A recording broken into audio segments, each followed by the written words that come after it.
Doug. There's nowhere I wouldn't go to help someone customize and save on car insurance with Liberty Mutual, even if it means sitting front row at a comedy show. Hey everyone, check out this guy and his bird. What is this, your first date? Oh, no. We help people customize and save on car insurance with Liberty Mutual together. We're married.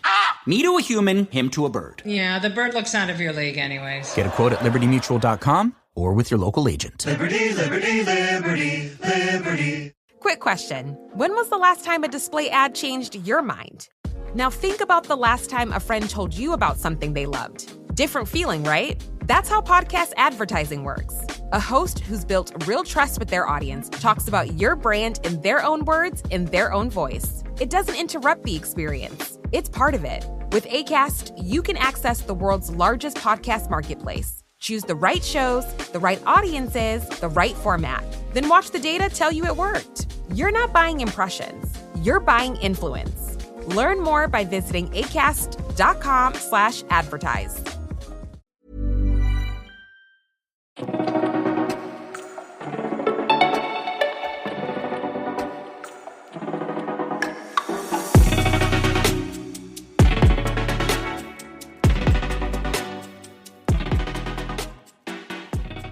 Bonjour et bienvenue sur un nouvel épisode du podcast La Pointe. Je suis Christophe Augier, je suis en compagnie de Frédéric Durand. Bonjour Christophe, bonjour à tous. Aujourd'hui, le monde du waterpolo a à nouveau tremblé, et pas qu'un peu. Dans cet épisode, on décortique l'exploit monumental de Ferencváros qui fait chuter l'ogre Proreco en Italie dans un match d'anthologie à 30 buts.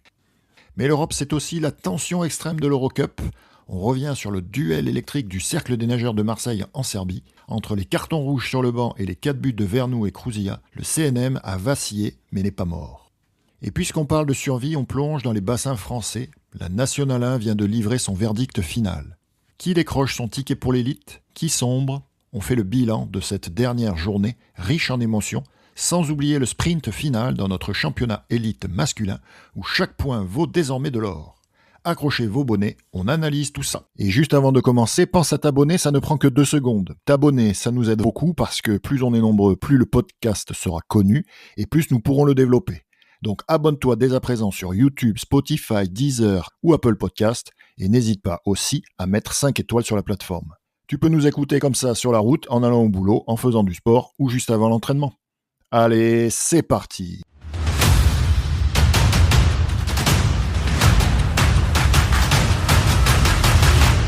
Joli sommaire pour ce nouvel épisode. On a des championnats élites féminins masculins de la N1, de la Champions League et de l'Eurocup au programme. Pour commencer, on attaque avec les filles qui avaient leur avant-dernière journée. 2 matchs au programme puisque le 3e s'était déjà joué au mois de novembre. Et donc on avait un Toulon-Taverny et victoire facile des Toulonnaises 15-9. Ouais, Toulon qui avait, on l'avait dit, qui avait sa saison quasiment, je vais pas dire terminée, mais qui pouvait plus espérer intégrer le top 4 et qui pouvait plus non plus craindre un retour. Mais il fallait quand même faire le boulot contre Taverny. Elles l'ont fait de bien belle manière, 15-9, dans un match maîtrisé du début à la fin. Toulon remporte 3 périodes sur 4 et puis avait fait déjà l'écart dans la première période en gagnant cette période 4-1. Ouais, Taverny qui n'espérait plus rien, puisque aussi qui ne pouvait pas monter, qui ne pouvait pas descendre, et qui s'était déplacé uniquement avec 10 joueuses. Deuxième match, Bordeaux qui accueillait Lille et victoire des Lilloises qui finissent invaincus pour le moment. Donc victoire 14-6, belle victoire des Lilloises, pas de gros suspense, hormis lors de la première période 3-3, mais 6-4 à la mi-temps et après elles ont déroulé. Donc victoire nette de Lilloises. Ouais, victoire logique.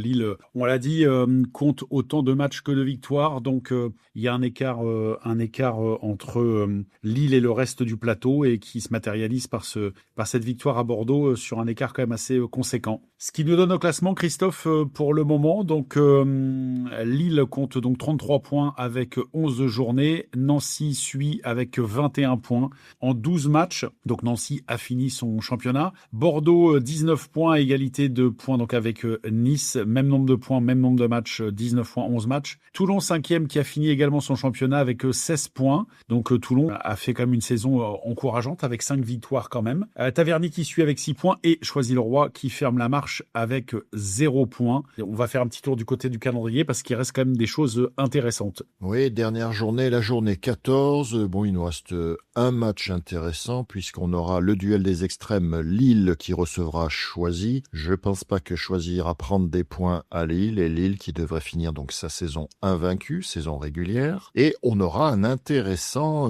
Nice-Bordeaux pour aller chercher cette 3e place pour éviter Lille en demi-finale du championnat de France qui aura lieu, donc on l'avait dit, le 16 et 17 mai à Lille. Donc enjeu sur ce match, et le dernier match, donc Toulon-Nancy, on l'a dit, les 2 équipes qui ont fini leur championnat, le match s'est déjà disputé et Taverny sera exempt, donc Taverny aussi a fini son championnat. Seul enjeu important, qui sera 3e et 4e de ce championnat à l'issue de la phase régulière. Et surtout, qui évitera Lille en demi-finale, c'est le vrai enjeu de ce match à Nice, donc intéressant. On passe à la Nationale 1. Qui donc disputait sa dernière journée 22, donc quelques matchs s'étaient déjà disputés, notamment INSEP Monaco, on l'avait dit, qui avait fini son championnat, et le Choisy-le-Roi Livry, donc les 2 premiers qui ont fini leur championnat. Il nous restait donc un Canard Rochelet qui recevait Arnes, et pas de suspense dans ce match. Arnes qui s'impose à l'extérieur 18-8. Ouais, écoute, c'est résultat logique. Peut-être l'ampleur du score est un petit peu large, mais c'est l'écart entre une équipe du top 4 et une équipe un promu. Donc je suis pas surpris du résultat. Peut-être une addition un peu salée, mais j'avais quand même évidemment, comme tout le monde, pronostiqué une victoire de Arnes. Les Canards Rochelais, voilà, quel que soit le résultat de ce match, restaient dans la même position au classement. On verra ça tout à l'heure. On avait un intéressant Givors-Marseille. Givors, malgré son effectif réduit, qui est toujours compliqué à jouer, qui réalise globalement une bonne saison, là, qui s'incline 15-14 contre Marseille. Oui, on rappelle que Givors était allé l'emporter un peu à la surprise générale au Cercle des Nageurs de Marseille. Marseille voulait un petit peu, je veux pas dire une revanche, parce que ça n'existe pas les revanches ou quoi, mais je note quand même qu'on a vu un Givors à la maison avec 11 joueurs, avec 10 joueurs, là il y en a 9. C'est un petit peu toujours délicat de présenter une équipe à la maison. Tu joues quand même en N1, hein, tu joues pas un fond de tableau de N3, donc 9 joueurs à la maison, un gardien, 8 joueurs de champ. Alors il se débrouille à chaque fois pour pas être pénalisé par trop de fautes graves, mais je trouve que ça fait un petit peu désordre quand même. Et puis Marseille, qui s'était déplacé quasiment, j'allais dire, au complet, qui a eu quand même beaucoup de mal à se défaire de cette équipe givordine, qui est toujours particulière à jouer à la maison. Et puis, écoute, ils font l'essentiel quand même en remportant ce match et en partant, on finit sur leur saison sur une belle note. Autre match, Moulins qui recevait Mulhouse, et les statuts qui ont été respectés puisque Mulhouse s'impose 17-11 et il n'y avait que 7-5 à la mi-temps. Ouais, c'était l'occasion pour Mulhouse d'asseoir définitivement sa place dans le top 5. Alors la défaite de Choisy à Livry-Gargan leur assurait déjà cette place-là, mais il fallait finir ce championnat du mieux possible, et Mulhouse l'emporte de manière logique. Hein, je voyais pas trop de surprises se présenter. Moulins était en difficulté quand même une très grosse partie de la saison, donc score logique et victoire logique de Mulhouse. Et dernier match, Saint-Jean pour sa dernière à domicile qui affrontait le Racing et qui a réussi à s'imposer 17-15 dans ce dernier match qui clôture sa saison de belle façon avec cette victoire. Ouais, les positions étaient figées sur ce match-là. Hein. Le Racing ne pouvait plus espérer aller chercher La Rochelle, et puis Saint-Jean ne pouvait pas aller chercher Moulins. Donc, mais il fallait finir la saison du mieux possible à la maison. Victoire de prestige, j'allais dire, de Saint-Jean qui l'emporte, qui n'a pas été souvent à la fête, hein, qui a gagné 4 matchs sur 22, Saint-Jean, mais qui finit sa saison comme ça d'une belle manière. Mais c'est toujours intéressant de finir un championnat de la meilleure des façons parce que tu rembrayes l'année d'après. Ça te permet surtout à la maison de pas connaître une nouvelle déconvenue. Et puis, écoute, ils font pareil que Moulins. Ils n'ont pas été à la fête beaucoup de fois cette saison. Donc, c'est bien pour eux quand même de finir sur une bonne note. Ouais, surtout que ils seront vraisemblablement au barrage N1, N2 qui auront lieu le 16 et 30 mai. Pour l'instant, les équipes ne sont pas encore connues. Enfin, en tout cas, on n'en a pas connaissance. Mais voilà, Saint-Jean qui devrait y être. Peut-être Moulins, je ne sais pas s'ils prennent les 2 dernières équipes ou que la dernière, contre la N2. Donc on verra ce que ça donnera. Et donc ils finissent sur cette victoire qui peut laisser de l'espoir au maintien s'ils arrivent à battre l'équipe qui leur sera proposée lors de ce barrage. On fait un point sur le classement, Christophe ? Oui. Classement final. Donc le classement final de la N1, donc on a l'AS Monaco qui finit premier avec 63 points, suivi de Livry-Gargan 60 points qui disputera un barrage contre Bordeaux. Troisième, Marseille, 48 points, donc les jeunes pousses marseillaises, souvent accompagnées par Brody McKnight dans la cage. Quatrième, Arnes avec 45 points. Cinquième, Mulhouse, tu l'as dit, 42 points. Sixième, Choisy-le-Roi, 36 points. Septième, Givors, 34 points. Huitième, La Rochelle avec 22 points. Neuvième, Racing Club de France, 17 points. Dixième, Moulins, 14 points, 11e Saint-Jean d'Angély 12 points et qui clôture ce championnat, l'INSEP avec 3 points avec une seule victoire. Ouais, on fait comme la saison est finie, on fait un petit bilan des buteurs sur les 10 premiers. Donc en 10e position, Apollo Danowski de l'AS Monaco avec 65 buts, qui est devancé par son frère Dario Danowski du Cercle des Nageurs de Marseille, 67. Mathis Baouche de Arnes est 8e avec 68 buts. Le joueur de l'INSEP, Théo Leitman, a marqué 70 buts, 7e position. Ibn Hadj Khalifa de Givors, 70 buts également, 6e position. On a Louis Guidetti du Racing Club de France en 5e position, 80 buts, qui est devancé par son compère du Racing, Augustin Palais, 85 buts. En 3e position, on a Basile Fournier, l'Allemand de Choisy-le-Roi, 87 buts. Anthony Houdin, et on en avait parlé la semaine dernière, est 2e avec Mulhouse avec 92 buts. Et tout en haut, Jakub Novacek de Livry-Gargan, qui a 105 buts. On note quand même que écoute, Monaco a un seul buteur dans les 10 premiers du classement, et d'ailleurs il est 10e, ce qui fait que la marque évidemment a été partagée avec beaucoup de buteurs. Est-ce que c'est mieux d'avoir un seul buteur ou avoir une marque partagée? Moi je reste toujours favorable à la marque partagée parce que le danger doit pouvoir venir d'un petit peu partout, et donc écoute, c'est à noter sur ce classement. Voilà une saison N1 qui s'achève. Il reste donc dans le haut de classement barrage contre l'élite pour Livry-Gargan et dans le bas de classement. Donc des barrages à venir, au moins pour Saint-Jean d'Angély et probablement Moulins, je pense, quand même, dans les 2 équipes qui joueront des équipes de National 2. Voilà ce qu'on pouvait dire sur ce championnat qui nous a tenus en haleine toute la saison.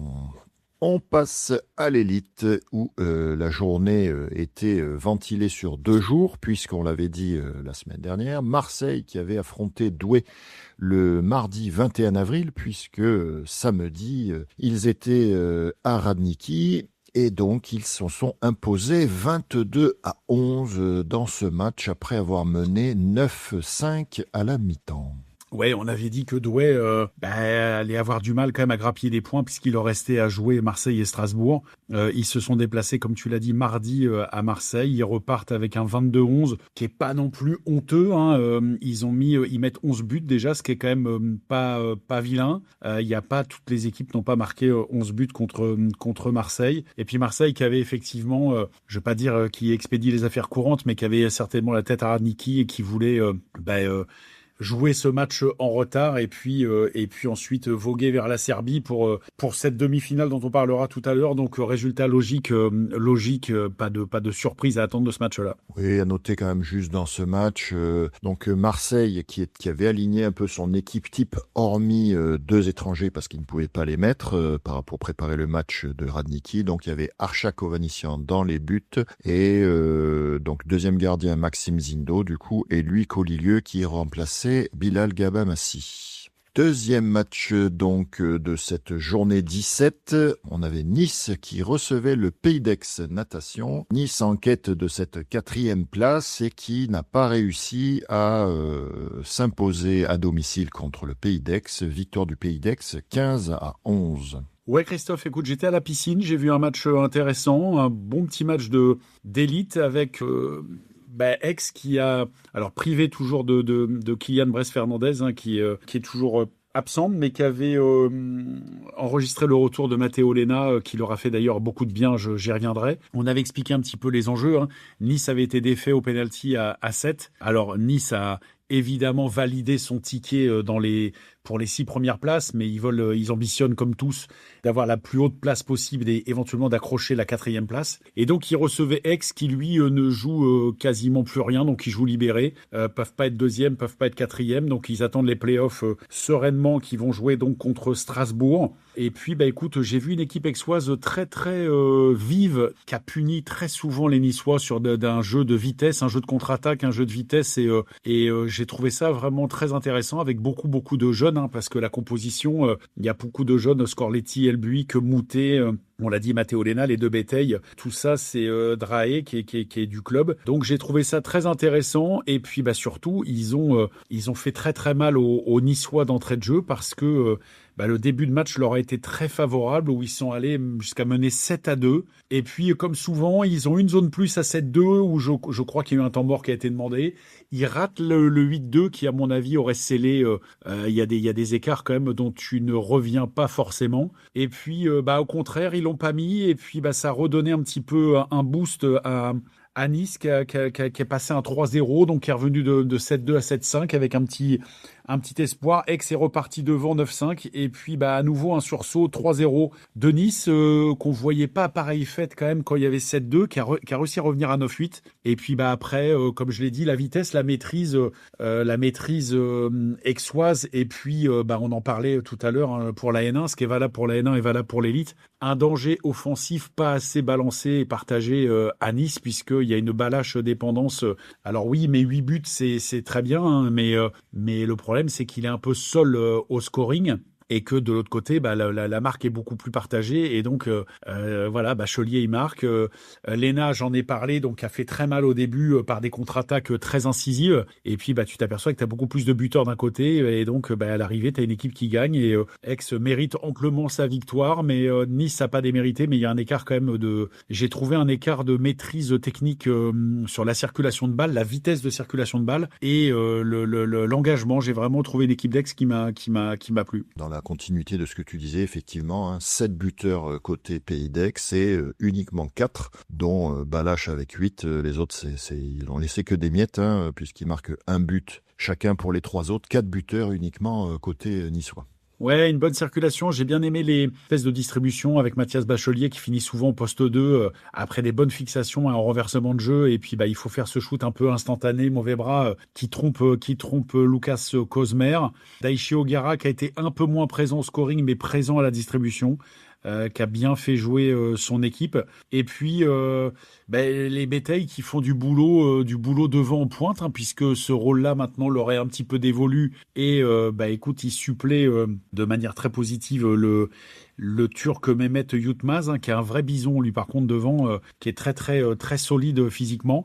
Et puis Nice n'aura pas démérité, aura eu au moins le courage de revenir d'un très mal embarqué dans la rencontre pour revenir à 9-8. Mais tu t'aperçois quand même que quand tu commences mal un match comme ça à -5, c'est toujours difficile. Tu peux revenir, tu mets une énergie folle pour revenir et pour recoller. Et puis après, le deuxième coup de boutoir, souvent, est décisif. Et ils ont recollé une fois, ils n'ont pas pu recoller une deuxième fois. Et ils s'inclinent, comme je l'ai dit, assez logiquement. Troisième match de cette journée 17, Taverny qui recevait Bordeaux. Et je dirais petite surprise quand même, puisque Bordeaux ne s'incline qu'au tir au but 17-16, match nul 12 partout, malgré un bon début de match assez prolifique de Taverny, donc remporté sur la première période 6-3. Bordeaux a réussi à coller, à revenir, donc il s'impose dans la deuxième Bordeaux 5-3, et puis après ça a été le chassé-croisé jusqu'à ce match nul, et Taverny qui s'impose difficilement contre la Lanterne Rouge au penalty. pénalty. Ouais, Christophe, écoute, on avait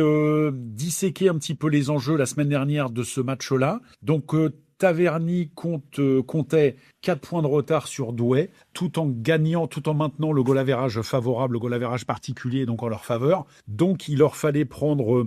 Étant donné que Douai allait rester scotché à 15 points, il leur fallait prendre 4 points pour déjà au moins dépasser Douai. Dans ces 4 points, la mission était d'en prendre quand même 3 contre Bordeaux et puis ensuite 1 voire plus contre Nice. Mais là, quand même, le résultat est, même si tu l'emportes au penalty, le résultat est quand même défavorable parce que t'en prends pas 3, t'en prends 2. Ce qui les condamnera à soit abattre Nice à nouveau au penalty à la maison et de marquer 2 points ou de les battre dans le temps réglementaire. Donc pour moi, c'est une contre-performance, il faut pas se mentir.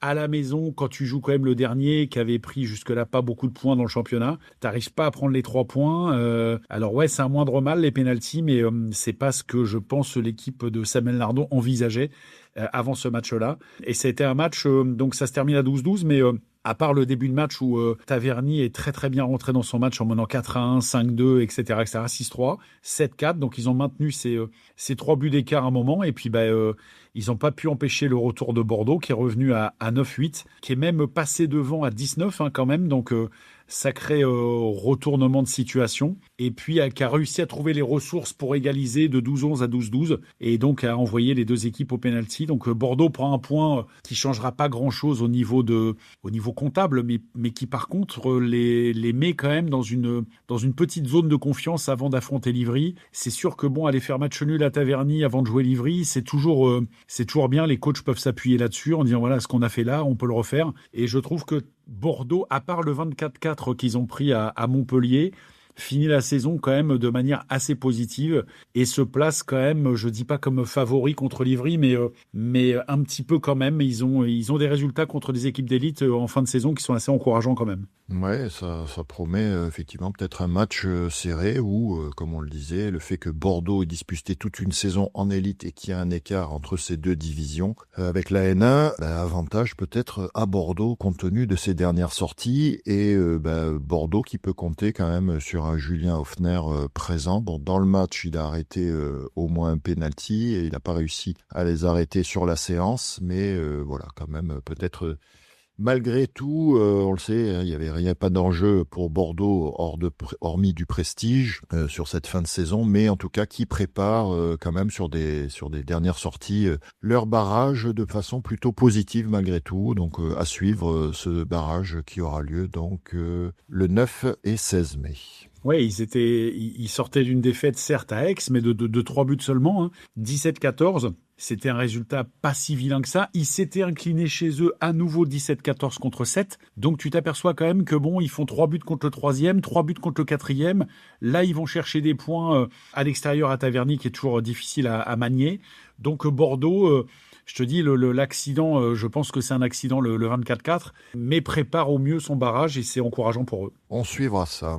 Dernier match de cette soirée, Montpellier 7, donc match qui se finit aussi au tir au but, 21-19, après un match nul 16 partout, et 7 du coup qui prend sa revanche, puisqu'au match aller, Montpellier était allé s'imposer à 7-14-12, et là 7 qui fait la bonne opération, malgré avoir lâché un point, mais voilà, qui prend des points à l'extérieur, donc c'est de bon augure pour eux au niveau du classement. Ouais, je vais pas te dire que c'est à peu près le même scénario que la semaine dernière contre Nice, mais un peu quand même. Ils ont fait ce petit match, ce qu'on qualifie des matchs de traînard, où t'es derrière, mais en embuscade, jamais irrémédiablement décroché, mais toujours dangereux quand même. Donc 2 buts, 3 buts, 7-5, 8-5, 9-5. Ils ont même... Nice d'ailleurs menait 9-5 aussi contre 7 sur le match que 7 a gagné au penalty. Là, Montpellier a mené 9-5. Et puis tu reviens petit à petit, tu restes un peu dans la roue, 13-10, 13-11, 13-12. Et puis tout d'un coup, tu recolles et tu passes devant à 14-13. Et puis ensuite, écoute, tu vas jusqu'au penalty. Et puis au penalty, même scénario de match et même scénario de séance de penalty où 7 l'emporte à Montpellier. Donc résultat très important. Alors c'est sûr que ça fait que 2 points au lieu d'en faire 3, mais ça aurait pu aussi en faire 0. 7 par le biais de ces 2 victoires au penalty contre Nice et Montpellier conforte sa place de 4e. Elle n'est pas encore définitivement assurée. Sète a fini son championnat parce qu'il compte 16 matchs et ils ont 2 points d'avance sur Nice, mais Nice se déplacera à Taverny. Si Nice l'emporte à Taverny, Nice leur chippera la 4e place, donc c'est le vrai enjeu quand même de cette journée. On va faire un point sur le classement et sur la dernière journée parce qu'il peut se passer encore pas mal de choses. Ouais, avant de peut-être d'aborder le classement, juste donner la dernière journée, on inverse un peu parce qu'on comprendra peut-être mieux les enjeux sur le classement ensuite. Donc Douai qui recevra Strasbourg, donc après s'être déplacé à Marseille, ils affrontent le 2e chez eux. Pas d'enjeu pour Strasbourg qui maintiendra quoi qu'il se passe sa 2e place, mais un enjeu peut-être pour Douai pour grappiller quelques points, notamment contre Taverny, puisque Taverny, tu viens de le dire, recevra Nice dans un match où Nice doit aller chercher les points pour passer à cette 4e place. On aura Bordeaux-Marseille, pas d'enjeu pour ces deux équipes-là. Et le match Pays d'Aix-Montpellier, donc comptabilisé pour la journée 18, en fait, a déjà eu lieu. Donc c'était le 14 novembre et Aix s'était imposé que d'un but. Là, le match, du coup, est inversé avec la journée 9 et Aix se déplacera à Montpellier. On sait que ces matchs-là sont toujours compliqués, beaucoup de tensions pour les deux équipes. Donc voilà, qu'est-ce que fera Montpellier après avoir perdu à domicile contre Sète? Alors ça nous donne un classement, Christophe, qui est un peu plus lisible, même si toutes les équipes n'ont pas le même nombre de matchs.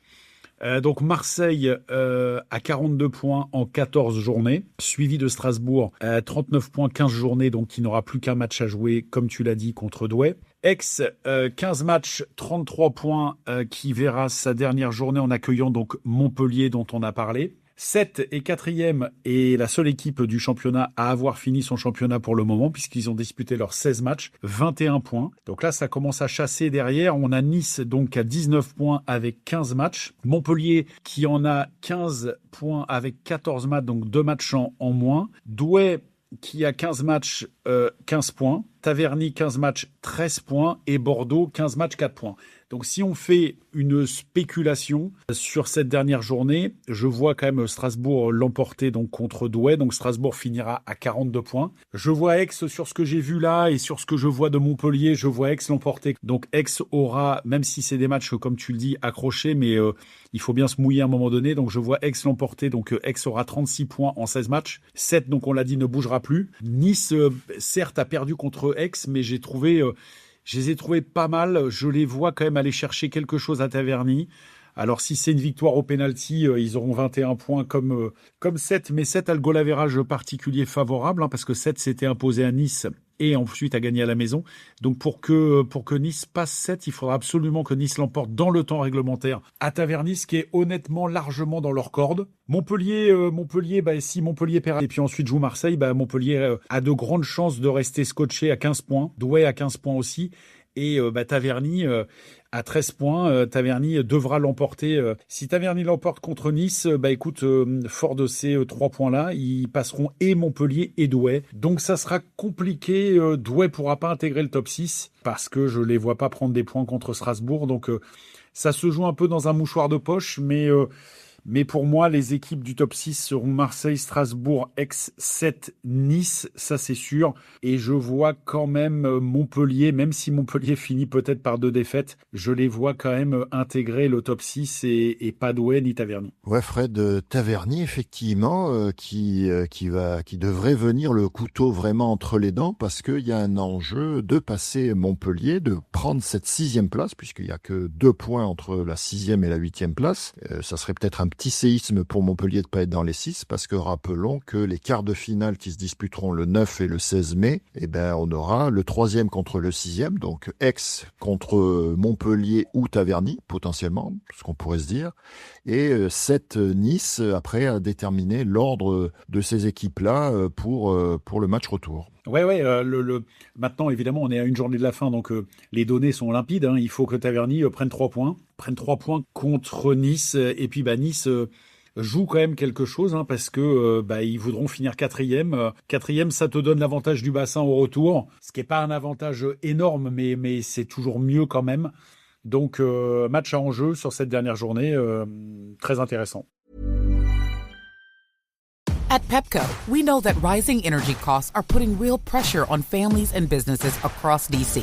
Since we don't control most of your bill, we're focused on all we can do to help our customers. Providing assistance through our Customer Relief Fund, investing in reliability to reduce outages and costly repairs, and advocating for long-term solutions. That's how we're helping customers today and strengthening the system for tomorrow. Learn more at pepco.com/energy costs. You've got social dialed in. Search is doing its thing. So why do your marketing results look the same as 6 months ago? That's because you're fishing in the same pond as everyone else. Podcast listeners are a different audience entirely. More engaged, harder to reach through traditional channels, and ready to act when someone they trust makes a recommendation. We're Acast, and we put them right in front of you. Browse thousands of the world's leading podcasts, book host reads or run your own ads, and track every conversion in real time. Same skills you already have, brand new results. Acast. Acast.com/advertise.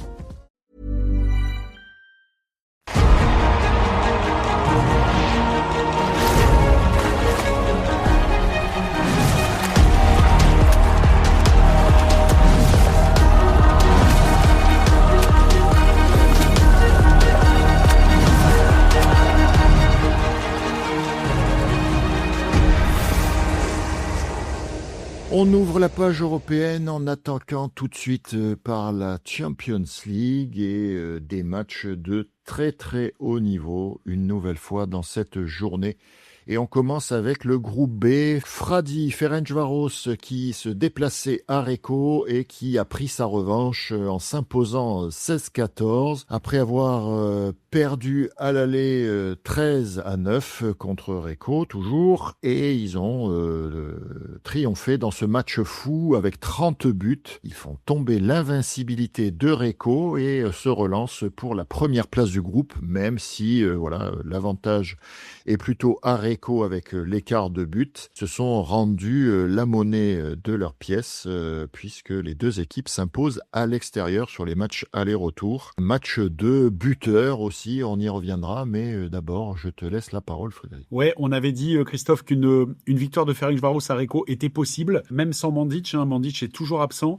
Mais comme tu l'as dit, le goal average particulier, récupérer le goal average particulier signifiait que Ferencváros devait l'emporter de 5 buts à Recco, ce qui me paraissait quand même une tâche un petit peu insurmontable. Et puis écoute, il y a une grande similitude dans les deux matchs parce que Recco s'est imposé à Budapest en menant 6-1, avait fait la décision tout de suite, quasiment 5-0, 6-1. Et puis là, tu t'aperçois que Ferencváros a fait le gros du score fin de deuxième qui menait quand même 10-4 à l'extérieur. Donc là, tu vas me dire, le goal average était déjà récupéré. Et puis dans un sursaut, Recco a réussi quand même à revenir et puis a échoué à vraiment pas loin, puisque Di Fulvio, qui a été très très présent sur ce match-là, a redonné espoir à son équipe en réduisant la marque à 15-14 à 45 secondes de la fin, suite à ce penalty transformé par Francesco Di Fulvio, et puis qui a vu à nouveau Ferencváros perdre la balle sur la possession, et il y a eu un temps mort demandé par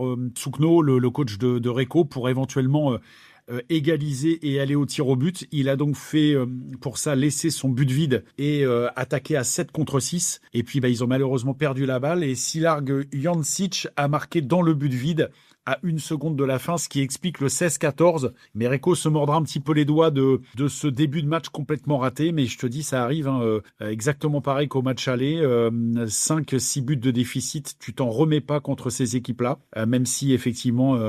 là, il y a eu un retour très prometteur de Recco, mais deux équipes qu'on avait quand même prévu aller au Final Four, qui valident quasiment leur ticket, puisqu'on va avoir le classement de la poule. Mais effectivement, un choc au sommet entre les deux grosses cylindrées du water-polo européen. Oui, et puis on a eu quasiment 2 matchs.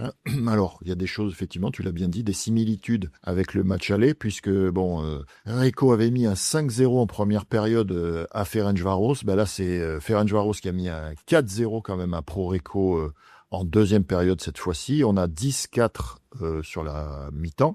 Et on a 10-6 en faveur des Italiens dans la deuxième mi-temps. Donc 2 matchs, ce qui a été un match de très très haut niveau. À noter que du coup Recco a mieux joué sans Granados puisqu'il s'était pris 3 fautes, une penalty pour interférence parce qu'il n'est pas sorti du jeu. Et du coup en deuxième période, c'était fini pour lui. Juste avant, il avait raté un penalty arrêté par Soma Vogel. Di Fulvio qui a porté son équipe avec Canella puisqu'ils finissent respectivement avec 5 et 4 buts. Gros match d'un côté et côté Ferencváros, on a eu un très bon Manertz qui marque 5 buts, essentiellement en première mi-temps. Fekete qui a été très très bon aussi dans ce match avec 4 buts et Janksic qui fait 2 sur 2, dont ce dernier but marqué à la dernière seconde. Voilà, et il y a un petit joueur intéressant là aussi qu'on voit pas forcément souvent, c'est Haverkampf.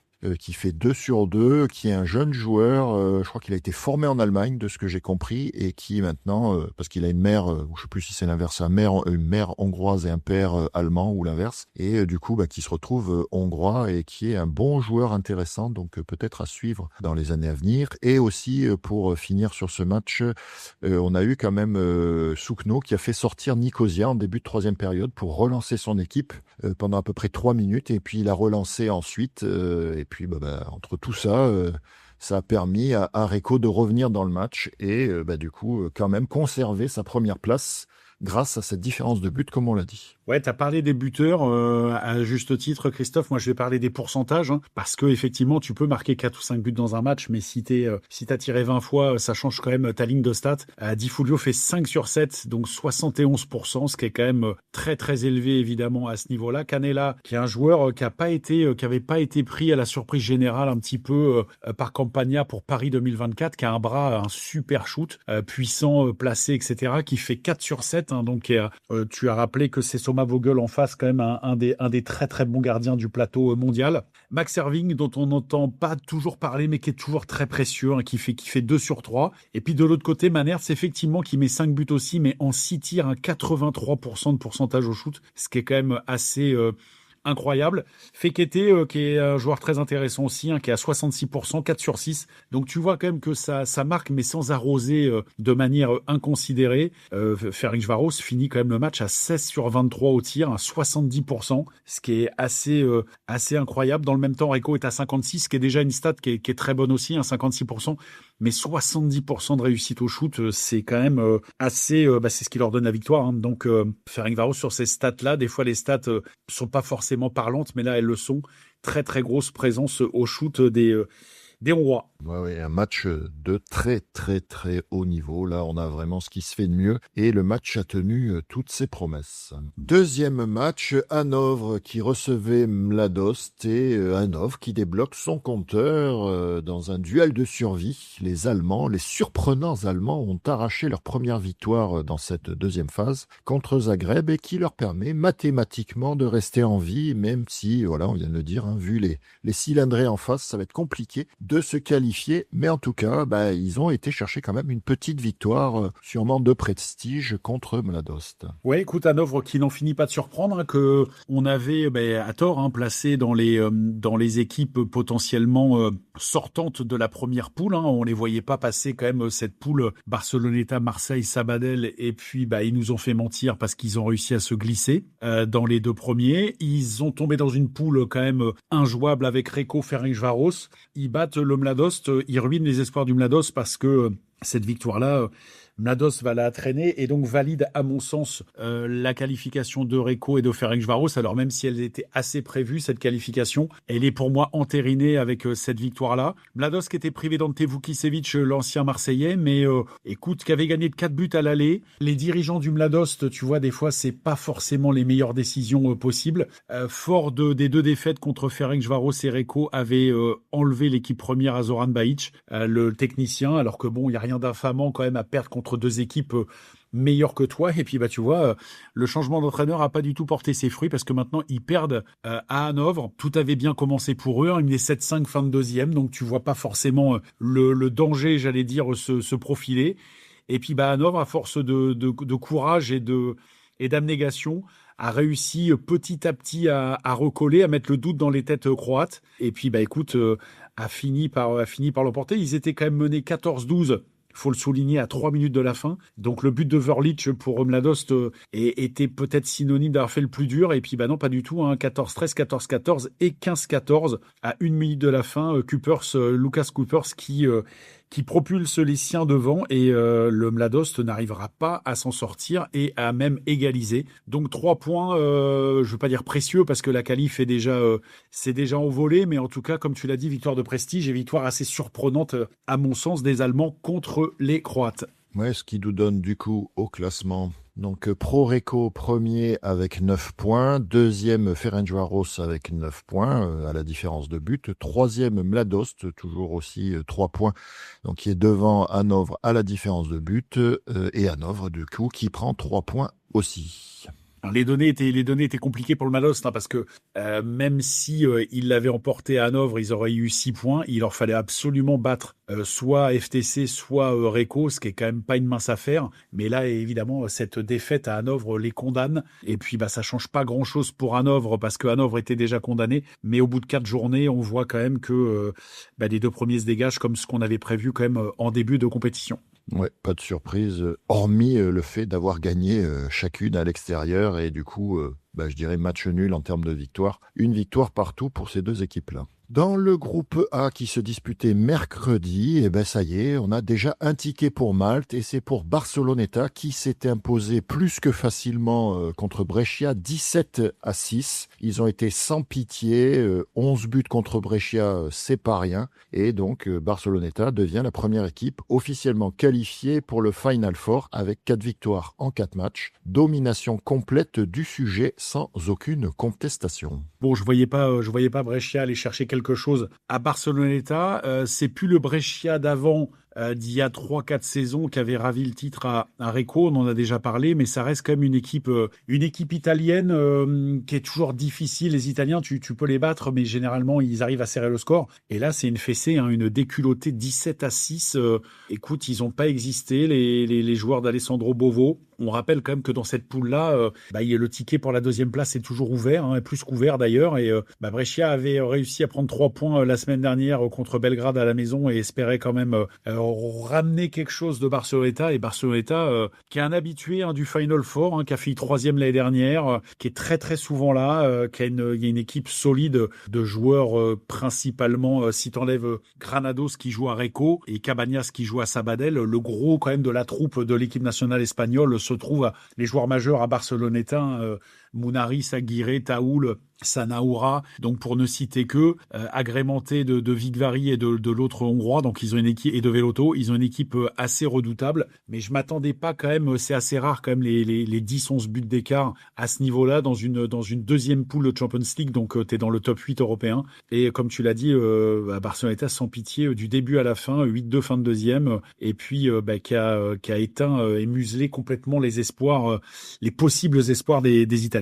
On a eu, on parlait des buteurs tout à l'heure, Vigvari, côté Barceloneta, 5 sur 7, 71% de réussite. Bon, l'équipe finit à 47%, c'est moins important que les matchs précédents. Aguirre, qui a été très bon dans sa cage, 62,5, 10 arrêts sur 16 tirs. Et par contre, côté Brescia, forcément, quand on marque 6 buts, on pourrait ne pas prendre de tir, mais ils finissent quand même à 22%, beaucoup d'échecs au tir. Il y a juste Dolce, Vincenzo, qui a survolé un petit peu en mettant ses 3 buts, 3 sur 3. Les autres, ça a été compliqué. Il y a juste Viskovic qui marque un but et Giri qui marque un but. Ouais, mais j'en ai oublié un. Del Basso aussi un but. Barceloneta quand même qui est déjà qualifié, qui a 12 points, mais quand même qui sort de 2 performances, 20-13 contre Olympiakos, quand même 7 buts d'écart contre Olympiakos. J'avais dit la semaine dernière qu'il était très rare quand même de voir Olympiakos finir un match européen à -7. Là, ils mettent -11 à Brescia.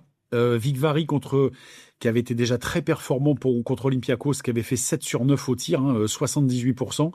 Et qui réitère cette performance-là. Toi, je sais que tu vois déjà une finale Reco-Ferencváros se profiler, mais moi, je te dis, il faudra faire très attention quand même à ce Barceloneta-là qui est... je vais pas dire ressuscité, mais c'est pas anodin pour moi de mettre des tôles comme ça sur des équipes. Alors Brescia, je mets un petit peu en retrait, mais 17-6, 20-13 contre ces équipes-là, c'est quand même pas rien. Une équipe qui arrive quand même à maturité et qui est très très forte. Il faudra compter avec eux au Final Four à Malte, c'est certain. Ouais, c'est une équipe qui, enfin, dans l'ampleur des scores, je trouve qui est assez surprenante par rapport à ce qu'on avait vu notamment l'année dernière. Et rappelons que Marseille, quand même, dans sa phase aller en Champions League, avait réussi à s'imposer à Barceloneta. Donc ça montre aussi quand même une belle performance de nos Marseillais, même s'ils sont en demi-finale de l'Eurocup. On va y revenir juste après. Barceloneta qui domine cette deuxième phase. Deuxième match, Olympiakos Belgrade. Alors Belgrade, on sait que c'est presque la bête noire d'Olympiakos. Sur leurs 5 dernières confrontations, Belgrade en avait remporté 4. Cette fois-ci, Olympiakos a réussi à s'imposer dans une ambiance de feu, la piscine véritablement plein comme un œuf. Et les Grecs ont tenu bon, malgré le retour des Serbes en fin de match. Et grâce à ce succès sur le fil, Olympiakos prend une option assez sérieuse sur la deuxième place qualificative et mettant Belgrade dos au mur pour les 2 matchs restants. Ouais, ils n'ont pas récupéré le goal average particulier, parce qu'on se rappelle que la première journée, c'est important le goal average particulier, on le répète, mais Belgrade avait gagné 12-10. Donc il fallait d'une part quand même l'emporter, parce que on avait dit qu'Olympiakos était un petit peu dans la difficulté, mais que le petit avantage qu'ils avaient, c'est qu'ils avaient joué pour le moment 2 fois à l'extérieur en 3 matchs. Et il leur fallait absolument remporter ce match-là, pas au pénalty, il leur fallait 3 points parce qu'après les occasions sont quand même assez rares. Et écoute, ils l'ont fait, mais comme tu le dis, dans la douleur, ils ont très très bien commencé leur match en gagnant la première période 6-3.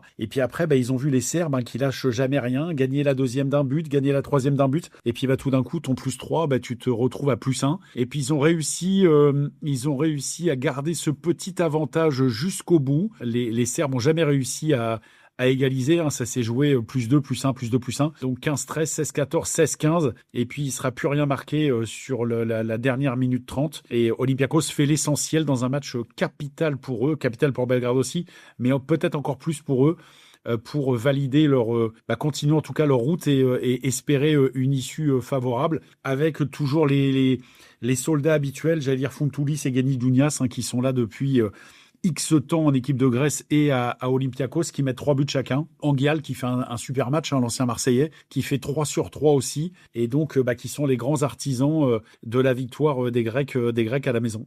C'est toujours difficile de s'imposer au Pirée, écoute, ils nous ont pas fait mentir sur ce match-là. Ouais, et côté Belgrade aussi, les soldats Martinovic et Lukic aussi présents dans cette équipe, ils sont pas partis quand ça partait un petit peu dans différentes directions à Belgrade, qui a changé de très nombreuses fois déjà cette saison d'entraîneur et qui marque 4 buts chacun. Donc je crois que d'ailleurs Martinovic, je crois qu'il est annoncé ailleurs pour la saison prochaine, mais en tout cas un soldat très précieux avec Milos Tchouk, le capitaine, qui sont toujours présents.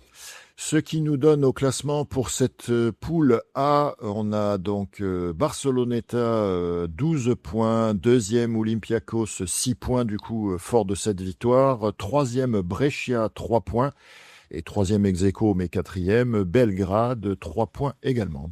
Alors ça nous donnera une prochaine journée. Alors le groupe de Ferencváros est un petit peu moins, à suspense. Donc Ferencváros recevra Hanovre pour valider lui aussi son ticket, si c'est pas encore fait, pour valider son ticket pour Malte. Le Mladost recevra Recco. Écoute, ils ont pas préparé au mieux quand même cette rencontre dans s'incliner à Hanovre. Je les vois pas faire mieux quand même contre Recco. Donc je vois le sort scellé des 2 tickets sur cette prochaine journée. Et puis à côté, on aura dans l'autre poule, on aura quand même des matchs très intéressants. Belgrade recevra Barceloneta avec l'obligation de s'imposer à la maison, pouvoir tenter de recoller sur Olympiakos. Ça sera pas une mince affaire parce que ce Barceloneta-là est très très costaud. Et puis Brescia qui recevra Olympiakos. Donc ce sera compliqué pour les Italiens parce que effectivement une victoire des Grecs en Italie les propulserait vraisemblablement vers ce Final Four. Il restera plus qu'une journée. Et ils pourraient plus être rejoints quasiment. Balle de match, j'allais dire, pour Olympiakos à Brescia, et puis tenter pour Novi Beograd de faire l'exploit contre Barceloneta. Mais tu t'aperçois quand même que les équipes qu'on avait vues avant la compétition se dégager, quand on avait eu le tableau des 8, on voyait bien quand même Ferencváros, Recco, Barceloneta, Olympiakos. Le water-polo, c'est un sport où il peut y avoir des surprises, mais sur la durée quand même, la hiérarchie, c'est un sport assez hiérarchiquement respecté. Et donc, pour l'instant, on s'achemine vers ce qu'on avait prévu. Ouais. Ça se redessine un petit peu comme ça, même si avant cette journée, à part les 3 équipes que tu as citées, Barceloneta, Recco et Ferencváros, le reste, ça se repositionne, à part peut-être qu'on n'avait pas vu non plus la victoire d'Hanov, qui justifiait quand même sa présence dans cette deuxième phase de groupe de Champions League. On passe à l'Eurocup pour les demi-finales aller. On avait donc 2 matchs, demi-finales. Donc on avait Jadran Split qui recevait le BVSC Mana, donc l'équipe hongroise.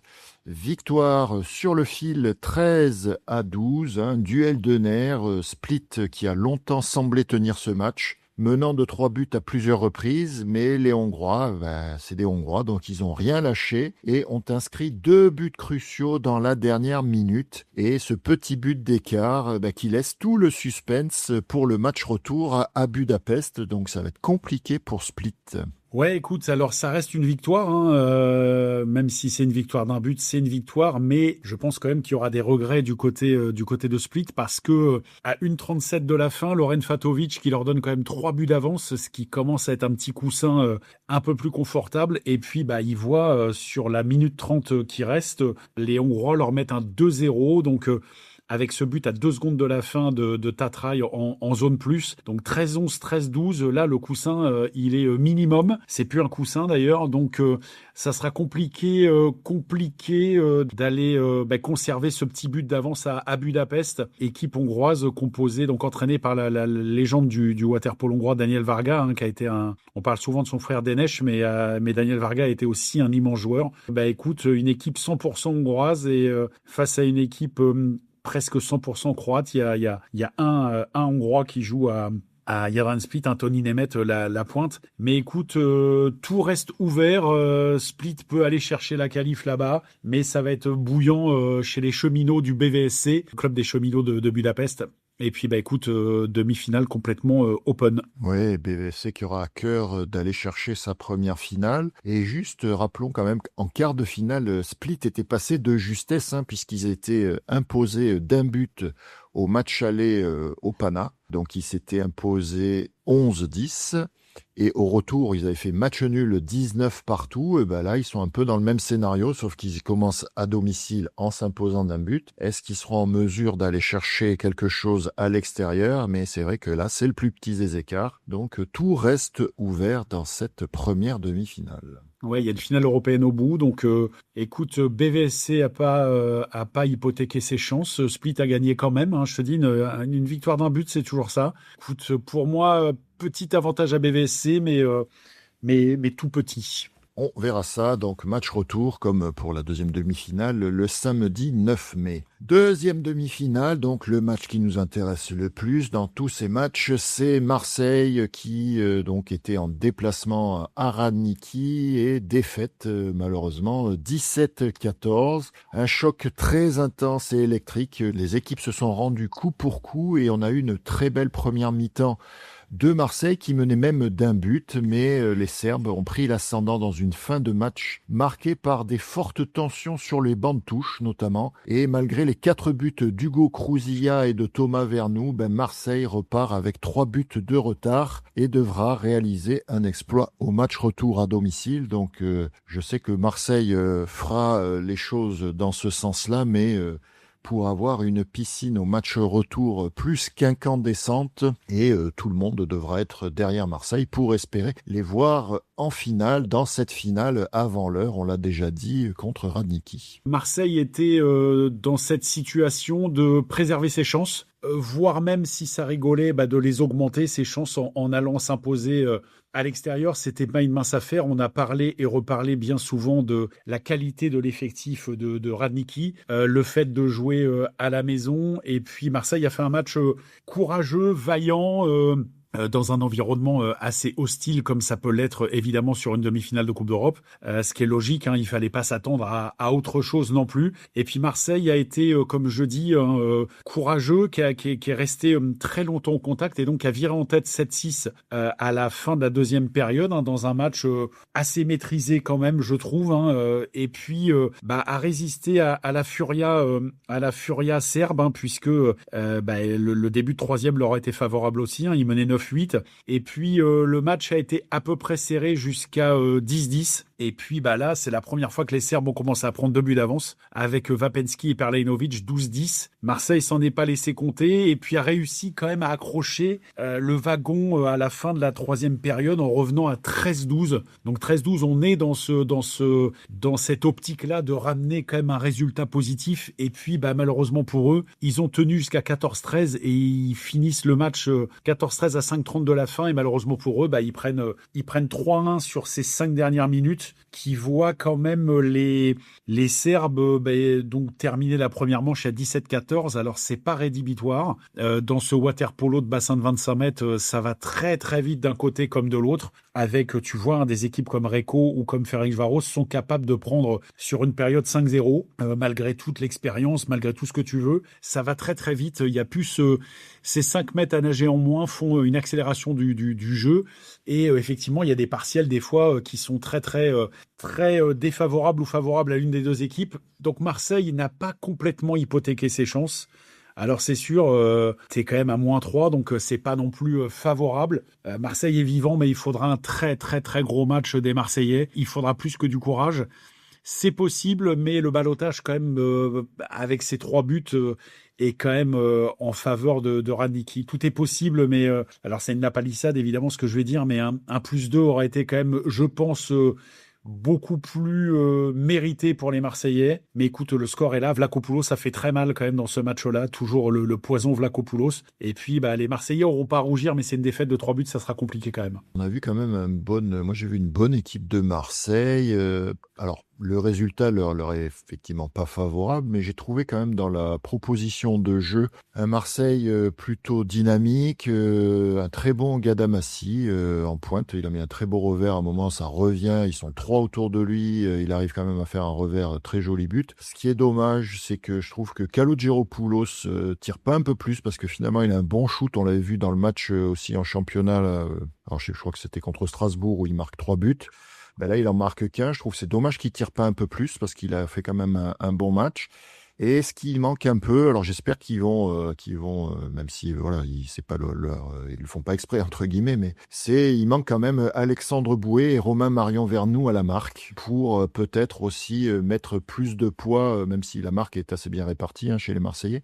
Mais encore mettre, on sait que c'est des buteurs, surtout Alexandre, d'aller chercher ces petits trucs en plus pour compenser ce déficit-là. On a eu un bon Tesanovic aussi, malgré tout, qui a été bien présent. Il a vraiment fait des beaux arrêts, surtout en début de match. Ouais, Marseille, je pense vraiment peut y croire, en tout cas dans sa proposition de jeu. Il faudra...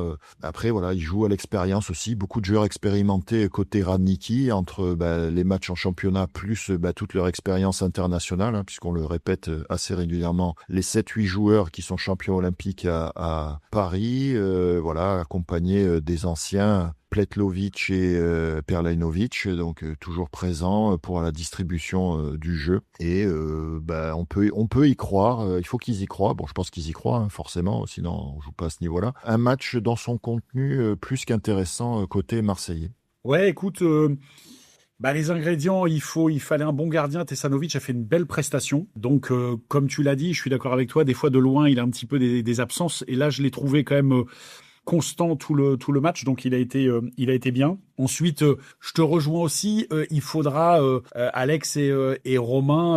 Alors, Alex un petit peu plus que Romain parce qu'il est habitué un petit peu plus à scorer. Devront participer à la fête. Larumbe aussi, parce qu'il y a des stats quand même. Larumbe et Nagy, c'est un petit peu insuffisant, je trouve, à ce niveau-là. Et puis Kalogeropoulos, qui a mis un super but, je suis d'accord avec toi, qui a un vrai bon tir. Écoute, c'est difficile de cette lecture du match parce que Marseille n'a pas démérité, mais tu repars avec un -3 qui finalement est assez frustrant parce que tu t'aperçois qu'il n'y a pas forcément 3 buts d'écart au final entre les deux équipes. Alors ils sont là, donc s'ils sont là, c'est qu'ils méritent d'être là. Marseille devra faire un match survolté, limiter un petit peu Pietlovic, tu vois, qui faisait pas ses 41 ans. Hier, qui a eu beaucoup de temps de jeu, il faut leur faire mal. Mais maintenant, comme tu l'as dit, l'expérience est du côté serbe. Ils savent gérer ces moments-là. Ils arrivent avec eux, ce qu'ils voulaient absolument, c'était arriver à Marseille avec ce petit matelas dont on parle souvent. Là, c'est plus un coussin, plus un matelas qu'un coussin. 3 buts, ça commence à être intéressant. Et il faudra absolument réussir ton début de match parce que si tu commences par un petit 1-0 anodin contre toi ou 2-0, tout de suite, tu es à -5 et ça complique grandement les choses. À contrario, si tu commences un petit peu à leur mettre un peu la graine dans la tête et à les faire douter en gagnant la première période, il faut gagner chaque période d'un but, -3, il faut gagner toutes les périodes d'un but. Voilà, dit comme ça paraît facile, mais t'es pas irrémédiablement décroché. Et Marseille dans une possible furia, et j'avais dit qu'il faut dérégler les Serbes, il faut absolument les faire déjouer et tout ça. Il faudra que tout le monde se mette au diapason. Moi, j'y crois encore, même si c'est pas favorable. Et puis Marseille a des armes. L'entraîneur serbe redoutait, donc l'entraîneur de Ranić, c'est l'entraîneur de l'équipe nationale, redoutait grandement Marseille parce qu'il sait que Marseille a des armes pour létales, pour faire mal. Maintenant, ça a été le cas pendant, tu vois, on a parlé avant d'éviter les temps faibles. Marseille aura eu un seul temps faible dans ce match-là, un petit temps faible sur la fin, sur les 4 dernières minutes, mais ce qui permet à Ranić de faire fructifier leur avantage de +1 pour arriver à +3. Donc il faudra au retour absolument jouer 32 minutes à fond et sans aucun temps faible, parce que là, Marseille avec ce -3 ne peut plus se permettre d'avoir un petit temps faible, même de 2 minutes. Et puis tu vois quand même qu'à ce niveau de la compétition, quand tu as une petite faute d'inattention ou de quoi que ce soit, tu la payes cash. Je voulais souligner le travail des gardiens parce que il y a des gardiens maintenant, c'est quand même compliqué parce que tout le monde, il y a des intentions au niveau de la fixation, au niveau de la vitesse de transmission de balle, droite, gauche, ça revient, ça fixe, ça donne et ça shoot très bien. C'est très très dur d'être gardien quand même à ce niveau-là. Tu dépends quand même beaucoup de ta défense et des blocs. Moi, j'ai trouvé un Marseille ne m'a pas déçu sur ce match-là. Le résultat, je trouve, et il est contraire évidemment, mais écoute, c'est le très haut niveau. Quand t'as un petit oubli ou un machin, et tu le payes tout de suite. Et Marseille devrait être très très fort quand même pour renverser la vapeur et reprendre ces 3 buts à Ranić.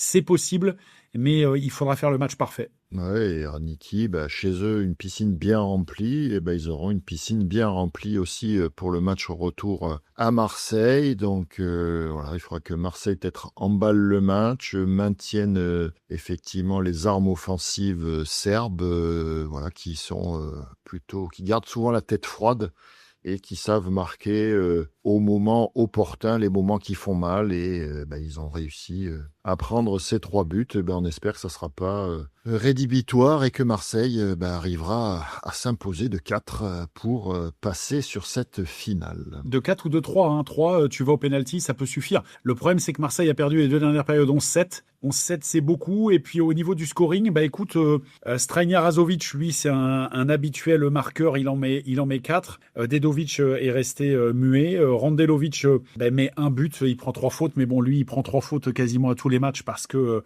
il défend quand même de manière assez dure. Pietlovic, l'ancien, 41 ans, qui a fait mal quand même avec ses 2 buts, accompagné de Perlenovic. Et puis ensuite, ce qui nous a fait mal quand même, c'est les 3 buts de Vapensky et de Vlachopoulos.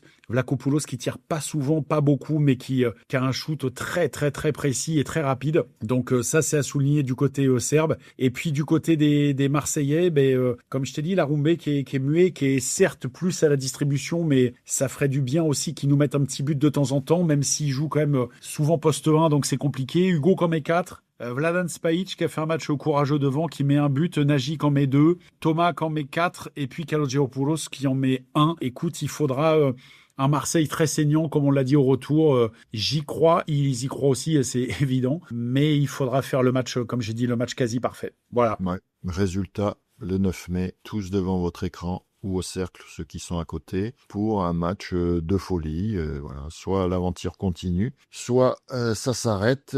Une finale qui se jouera en match aller-retour 23 mai et 6 juin. Voilà ce qu'on pouvait dire pour cet épisode. On espère que vous avez passé un bon moment et on se donne rendez-vous mardi prochain pour un nouvel épisode. À bientôt. Merci, ciao.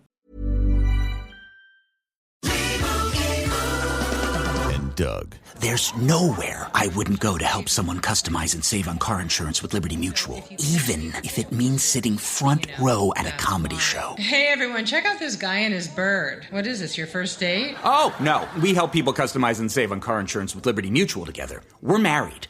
Me to a human, him to a bird. Yeah, the bird looks out of your league anyways. Get a quote at libertymutual.com or with your local agent. Liberty, liberty, liberty, liberty. You've got social dialed in.